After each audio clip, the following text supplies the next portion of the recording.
तो ये तो बड़ा दूसरी चीज़ है कि मैं एक तो ये भी आपसे जानना चाह रहा था कि मैं जब आपकी रिपोर्ट्स वगैरह देख रहा था तो मुझे उसकी सोसाइटी के बारे में भी बड़ा इंटरेस्ट आया कि वहाँ की सोसाइटी, वहाँ का समाज, खासतौर पे ईरान के बारे में हमने जितना पढ़ा कि ईरान में जो फीमेल लिटरेसी है या फीमेल वर्क फोर्स जो है वो मेल से ज़्यादा है। ये दुनिया में बहुत कम ही देश हैं जहाँ पे ये, ईरान भी वैसा ही है। और हमने ये भी देखा है कि वहाँ हिजाब को के विरोध में भी प्रदर्शन हुए हैं और हिजाब के पक्ष में भी प्रदर्शन हुए हैं। और हमने कई बार देखा कि आप जब वहाँ पे स्ट्रीट पे कुछ रिपोर्टिंग कर रही थी तो आपने उनके धार्मिक अनुशासन का पालन करते हुए स्कार्फ पहना है, लेकिन आपके पीछे जो कुछ महिलाएं दिख रही हैं वो बिना स्कार्फ के। तो वो उन कुछ बताइए कि वहाँ की महिलाओं को, वहाँ के कल्चर के बारे में, कि वो जो महिलाएं क्या सोच रही हैं वहाँ की और कैसे रहती हैं। ये क्या है, बड़ा यहाँ पे अलग धारणा है हिंदुस्तान में। आपने बताया कि देखिए वर्क फोर्स में ज़्यादा है, आप लिटरेसी में ज़्यादा है और डिवोर्स रेट आपको पता है क्या है तेहरान का? Out of 153 divorces. सो ये डिवोर्स रेट मतलब किसी भी मुल्क में होगा तो आप सोचिए कि कितनी विमेन एम्पावरमेंट है। बड़ा हैरत हुई, हमारे साथ एक व्यक्ति थे, I think I can't disclose the name, but जो थे वहाँ पे मेरी उनसे बात हुई तो पता लगा कि वो, मतलब ये एक छोटा सा किस्सा है जो मैं सुनाना चाहूँगी कि उनकी मदर, सिर्फ किस्से ही सुनना चाह रहे हैं, उनकी जो माँ है वो बीमार है बहुत। तो मैंने पूछा कि क्या हुआ है उनको, तो उन्होंने कहा कि कैंसर पेशेंट हैं, बीमार हैं और मैं उनका ख्याल करता हूँ, तो इस वजह से मुझे उनके साथ मैं उनके साथ रहता हूँ। तो पता लगा कि उनकी शादी नहीं हुई है। तो भाई मैंने कहा कि भाई आपकी शादी करना नहीं चाह रहे हैं आप या कुछ, तो उन्होंने जिक्र किया इस पे कि शादी नहीं हो पाएगी क्योंकि आमतौर पे ईरान में अगर शादी हो जाती है तो आप अपने पेरेंट्स के साथ नहीं रहते, आप अपने पेरेंट्स से अलग रहते हैं। जो ईरान में महिलाएं हैं, अगर आपको ईरान में शादी करनी है, और ये वैसे ये हकीकत सिर्फ ईरान के लिए नहीं है, ये बाकी के जो अरब कंट्रीज़ हैं वहाँ पे भी ये है कल्चरली। अच्छा। मगर ईरान में भी है ये कल्चर कि शादी करने के पहले आपको आपका घर, आपका जो भी सोशल स्टाटा है, आप जहाँ जो भी मिडिल क्लास हैं, अपर मिडिल क्लास हैं, लो मिडिल क्लास हैं, जो भी आपका सोशल स्टाटा है उसमें आप जो मुहैया करा सकते हैं महिला को, जिसमें कि घर है, अगर आप घर अफोर्ड कर सकते हैं, गाड़ी है, आपके पास नौकरी है, आप हर महीने उसे कितना खर्चा देंगे, ये सब पहले तय होगा, डिसाइड होगा। आपके पास अपना घर होगा, अपना सब कुछ होगा, तब आप किसी को शादी के लिए कह सकते हैं। और उसमें भी आपके परिवार के लोग, मतलब आपके माँ बाप, ये लोग आपके साथ नहीं रहेंगे, वो घर अलग होगा, आपको एक अलग घर रखना पड़ेगा। तो वो उस व्यक्ति की शादी नहीं हो रही इस वजह से क्योंकि वो अपनी माँ के साथ रहते हैं और वो मजबूर हैं कि उन्हें माँ के साथ रहना है। तो वो जो लड़की है, तो उन्होंने बताया कि कुछ साल पहले कोई बात हुई शादी की, तो उन्होंने ये कंडीशंस रखी। तो मैंने कहा क्या कंडीशंस थी?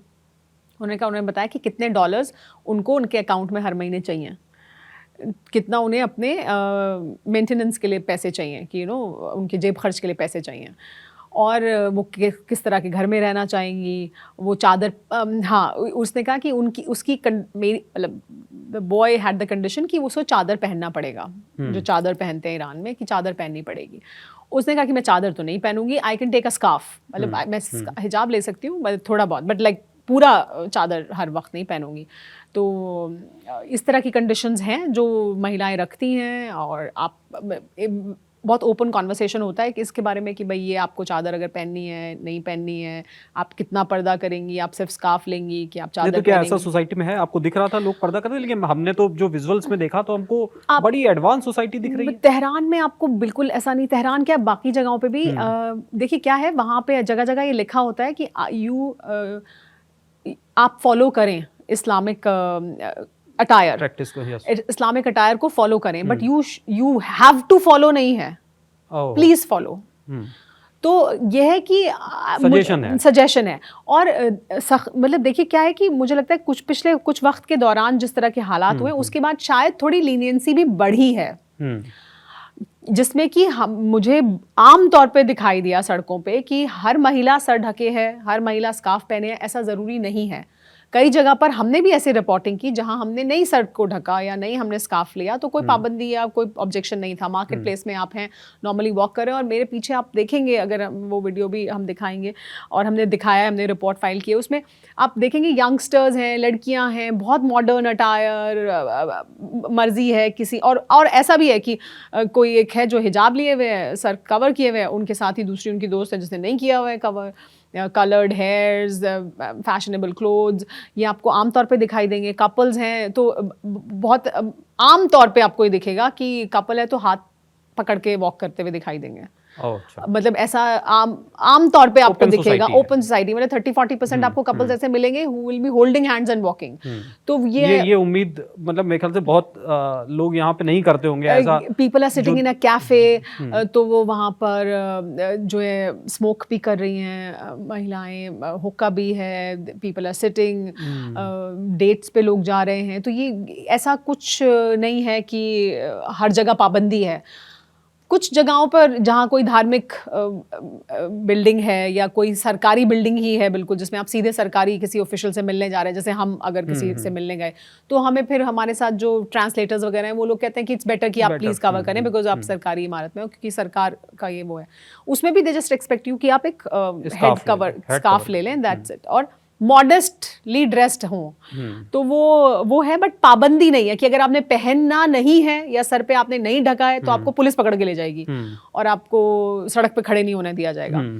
एक और चीज़ मैंने नोटिस की, वो क्या है कि बहुत बहुत जगहों पे क्या है कि लोग, आपको कोई पुलिस वाला ऐसा नहीं कह रहा है, आपको कोई सिक्योरिटी ऑफिशियल ऐसा नहीं कह रहा है, लेकिन आम लोग ऑब्जेक्ट कर रहे हैं।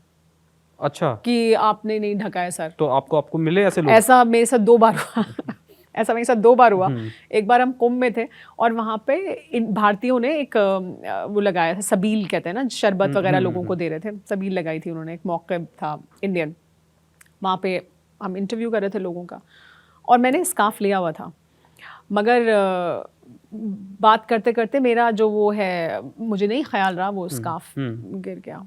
एक गाड़ी गुजर रही थी जिसमें पति पत्नी बच्चा बैठा हुआ था, तो जो गाड़ी वाला ड्राइवर था उसने गाड़ी रोक ली और उसने कुछ कहना शुरू किया, he was saying something in Persian, वो पर्शियन में कुछ कह रहे थे। तो वो मुझे कुछ समझ में तो आया कि शायद ये मुझे ऑब्जेक्ट कर रहे हैं, पर मुझे ख्याल नहीं आया कि वो क्या कह रहे हैं। अच्छा, हम लोगों को क्योंकि आदत नहीं है तो कभी कभी आपका स्लिप कर गया तो आपको ध्यान भी नहीं है। मैंने बात करी और उस वक्त तक मेरा ख़त्म हो गया, मगर वहाँ जो आम लोग मौजूद थे जिसमें से कुछ पर्शियंस भी थे, वो जो ईरानी लोग थे वो गए और उन्होंने जाके उससे बात करनी शुरू की, उसे समझाना शुरू किया। हमने उसके बाद 2 और इंटरव्यूज़ ख़त्म कर लिए और वो बहस चलती रही कि वो आदमी सड़क पर रुक के उसने इतनी देर बहस की, जैसे कि वहाँ ईरानी लोगों ने ही जाके कहा कि नहीं कोई इशू नहीं है, सिक्योरिटी ऑफिशियल्स ने जाके कहा कि कोई मसला नहीं है भाई, आप जाएं यहाँ से। लेकिन जो मतलब जो सिक्योरिटी ऑफिशियल्स थे, जो पुलिस थी, वो उनको कह रही थी कि कोई मसला नहीं, जाने दें भाई, कोई बात नहीं। और वो आदमी अड़ा हुआ था, लड़ रहा था कि नहीं भाई क्यों सर नहीं कवर किया हुआ है। तो मैं बार बार उनको एक्सप्लेन कर रही थी कि मैंने किया हुआ था सर कवर, अभी गिर गया और मुझे नहीं एहसास रहा इस बात का। आप मेरी तरफ से उनसे कह दें कि मतलब if he is offended then I seek his apology, but वो मानने को तैयार नहीं। तो इस तरह के आम लोग आपको कभी कभी दिख जाएंगे जो ऑब्जेक्ट शायद कर दें, मगर ऐसे भी लोग मिलेंगे जो आपसे बात करना शुरू कर देंगे। कि हम एक जगह दिखा रहे थे एक बार की आइसक्रीम की दुकान है, देखिए जूस की दुकान है, लोग आम टेंशन बढ़ रही है हॉर्मूज पे, यहाँ लोग आइसक्रीम खा रहे हैं। तो जो आइसक्रीम खा रहे थे व्यक्ति, उन्होंने मुझे फ़ौरन अपनी आइसक्रीम दिखाई, फिर उन्होंने कहा कि आप खा लें जाके। और तो वेरी वेलकमिंग ऑल्सो, लोग बहुत वेलकमिंग भी हैं, आपसे बात करना चाहते हैं।